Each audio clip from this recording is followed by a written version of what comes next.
आज मैं आपको जेन्युइनली ये बताने वाला हूँ कि एक एईपीएस संचालक को किसी भी बैंक का एक बीसी सीएसपी बनना चाहिए या नहीं।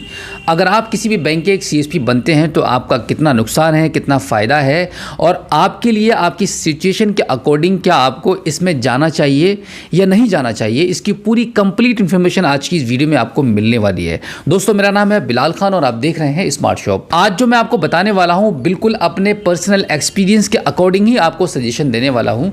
अगर आप एक एईपीएस संचालक हैं, इस वक्त किसी भी कंपनी की एक एईपीएस आईडी को चला रहे हैं और अब आपका मन कर रहा होगा कि आपको एक किसी भी बैंक का एक सीएसपी बन जाना चाहिए, सीएसपी आईडी आपको मिल जानी चाहिए, जिससे कि आपका बिजनेस और ज़्यादा बढ़ेगा और फिर आप आज के मुकाबले में कल और ज़्यादा पैसा कमा पाएंगे। तो ये मात्र आपका एक भ्रम है और बहुत बड़ा भ्रम है, क्योंकि ऐसा बिल्कुल भी पॉसिबल नहीं है। जब आप किसी भी बैंक के एक सीएसपी बन जाते हैं तो आपके ऊपर मॉनिटरिंग स्टार्ट हो जाती है। ये बात तो मैंने आपको अपनी पिछली वीडियो में कई बार बताई है, लेकिन मैं अपनी बात को स्टार्ट यहां से करता हूं कि जब आप किसी भी कंपनी के माध्यम से एक एईपीएस आईडी को लेकर अपना काम स्टार्ट कर देते हैं तो शुरू में आपका काम थोड़ा कम होता है और जैसे जैसे आप अपनी अच्छी सर्विसेज देने लगते हैं, आपका जो व्यवहार है कस्टमर्स के साथ में वो अच्छा होने लगता है, तो आपका कस्टमर बेस भी बढ़ने लगता है।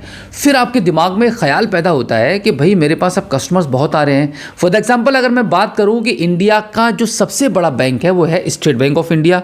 इसके कस्टमर्स भी आपको सबसे ज़्यादा हर जगह मिलेंगे, इसकी ब्रांचेस भी आपको सबसे ज़्यादा मिलेंगी और हर जगह मिलेंगी, जिसकी वजह से किसी भी एईपीएस संचालक के आसपास में जो सबसे ज़्यादा जो कस्टमर्स होते हैं वो स्टेट बैंक ऑफ इंडिया के ही होते हैं। और सबसे ज़्यादा जो होड़ मची हुई है किसी भी बैंक के सीएसपी को लेने के लिए वो है सिर्फ और सिर्फ स्टेट बैंक ऑफ इंडिया। तो अगर आपकी भी सिचुएशन कुछ ऐसी ही है कि आपके आसपास में सबसे ज़्यादा जो ग्राहक हैं वो स्टेट बैंक ऑफ इंडिया के हैं, तो फिर डेफिनेटली आपको भी ये फील होता होगा कि भाई मैं ज़्यादा पैसे नहीं निकाल पा रहा हूँ, एक दिन के अंदर एक कस्टमर के सिर्फ 10,000 ही निकाल पा रहा हूँ और जिसका मोबाइल नंबर उसके अकाउंट पर लिंक नहीं है उसका तो निकल ही नहीं पा रहा है। तो वो कस्टमर्स अब सीएसपी पॉइंट पर जाकर अपना कैश विड्रॉल कर रहा है, डिपॉजिट कर रहा है, सब कुछ कर पा रहा है। अब यहाँ पर आपको ये फील होता होगा कि भाई कुछ कस्टमर्स मेरे हाथ से निकल कर चले जा रहे हैं, मैं उनसे कोई भी कमाई नहीं कर पा रहा हूँ। तो मैं आपको बता दूँ, देखिए अगर आप अभी एक सीएसपी नहीं है स्टेट बैंक ऑफ इंडिया के, तो कुछ कस्टमर्स आपके यहाँ से वापस चले जा रहे हैं, आप उनको सर्विसेज नहीं दे पा रहे हैं, आप उनका काम नहीं कर पा रहे हैं, तो वो किसी other state bank of India के सीएसपी पॉइंट पर जाकर वो अपना काम करवा रहे हैं, जिससे उस कस्टमर से आपकी कोई भी इनकम नहीं हो पा रही है। और अब मान लेते हैं कि अब आप स्टेट बैंक ऑफ इंडिया के सीएसपी बन चुके हैं, अब सभी कस्टमर्स आपके पास आ रहे हैं, आप उनका भी काम कर पा रहे हैं, जिनका मोबाइल नंबर लिंक नहीं है आप उनका भी काम कर पा रहे हैं, जिनका सीआईएफ से ट्रांजैक्शन होता है। अब आपके पास कस्टमर्स बेस ज़रूर बढ़ गए हैं, लेकिन कोई भी इनकम आपको नहीं हो रही है। वो इसलिए नहीं हो पा रही है क्योंकि स्टेट बैंक ऑफ इंडिया के सीएसपी पर एक्स्ट्रा ऊपर कमीशन लेना बिल्कुल मना है।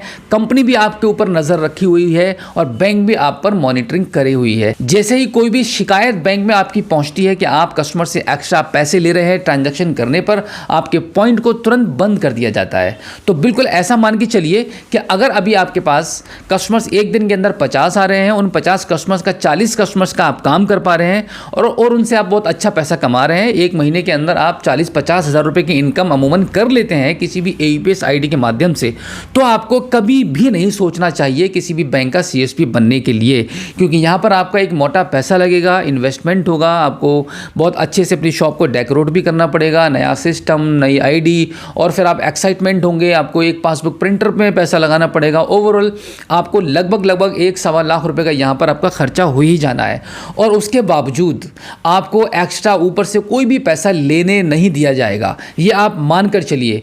अभी आप बिल्कुल फ्री हैं, बस आप किसी के साथ गलत काम मत करना, फ्रॉड नहीं करना। आप किसी भी कंपनी की एईपीएस आईडी चलाइए, खूब धुआंधार चलाइए, बढ़िया एकदम बेझिझक होकर चलाइए। और अगर आप कुछ एक्स्ट्रा पैसे ले रहे हैं तो कौन आपको रोक रहा है, क्योंकि आप एक सर्विस प्रोवाइड करा रहे हैं, उसके ब्याज पर कुछ कस्टमर से ले पा रहे हैं।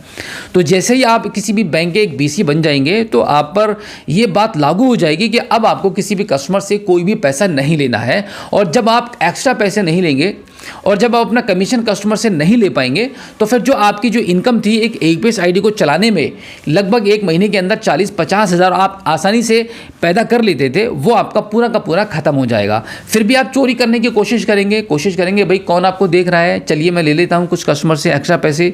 ठीक है, आप ले भी रहे होंगे, लेकिन ये चोरी कभी ना कभी आपकी पकड़ी जाएगी और फिर आपका जो नाम है और जो काम है वो दोनों आपके एक साथ बर्बाद हो जाएंगे। तो मैं आपको ओवरऑल यही सजेशन देना चाहूँगा कि देखिए सबसे बेस्ट बेस्ट तो यही है कि आप एक एईपीएस कंपनी के माध्यम से आईडी को चला रहे हैं, चलाते रहिए। किसी भी बैंक बीसी के बारे में बिल्कुल मत सोचिए, क्योंकि अब जो टाइम आ रहा है, जितनी भी बैंकों के सीएसपी हैं उन सभी का करियर लगभग अब खत्म ही हो चुका है, क्योंकि उनके पास अब कस्टमर्स नहीं है, इतना ट्रांजैक्शन उनके पास भी नहीं हो रहा है, क्योंकि अब सब यूपीआई पर आ चुके हैं। मैक्सिमम लोगों के पास एटीएम कार्ड हैं। जगह जगह एईपीएस संचालक अपने शॉप को खोले बैठे हुए हैं, गली गली में आपको शॉप्स मिल जाएंगी। अब कस्टमर अपने घर के दरवाजे के सामने ही अपने ट्रांजैक्शन को कर पा रहा है। उसके घर के नजदीक में जो एईपीएस की शॉप है वहीं से वो अपना पैसा विड्रॉल कर रहा है और वहां से पैसे को अपनी पॉकेट में रखकर मार्केट आ रहा है। अब आपके पास उसको आने की जरूरत नहीं है। अब ऊपर से एक बहुत बड़ी मुसीबत सभी बैंकों के सीएसपी पर यह रहती है कि भाई बैंक और कंपनी की तरफ से आपको टारगेट मिलता है कि इतने अकाउंट ओपन करने हैं, इतने आपको इंश्योरेंस करने हैं, ये सारे काम आपको बैंक को करके देने हैं, तब आप एक कंप्लीट सीएसपी कहलाए जाएंगे और आपकी जो सर्विसेज हैं वो कभी भी बंद हो जाएंगी कंपनी और बैंक की तरफ से, अगर आप बैंक का कहे हुआ काम नहीं करते हैं। जैसे कि सबसे ज़्यादा जो फोकस रहता है वो SSS पर रहता है, यानी कि इंश्योरेंस पर रहता है। आपको हर कीमत पर एक बैंक बीसी बनने के बाद इंश्योरेंस तो करने ही करने होंगे। अगर आप एक बार कोई अकाउंट ओपन ना करें कोई बात नहीं है, बट आपको इंश्योरेंस हर कीमत पर करने होंगे। जबकि अब किसी भी एक सीएसपी के पास बहुत ही मिनिमम कस्टमर्स आ रहे हैं, तो उन कस्टमर्स का मैक्सिमम लोगों का तो पहले से ही इंश्योरेंस हो रखे हैं, अब आप उनका कहां से करके देंगे? ये बात कंपनी को नहीं समझनी है, ना ही बैंक आपके थ्रू ये बात समझना चाहती है कि आप बैंक से ये कहें कि भाई मैक्सिमम कस्टमर्स के इंश्योरेंस हो रखे हैं, अब हम कहां से करें। ये उनको नहीं सुनना है, उनको सिर्फ काम चाहिए और आपको इंश्योरेंस करके ही देना है। तो इन सभी प्रेशर को अगर आप झेल सकते हैं, अपनी मौजूदा इनकम को अगर आप खत्म करना चाहते हैं और अपना प्रेशर बढ़ाना चाहते हैं, तो मोस्ट वेलकम है आपका।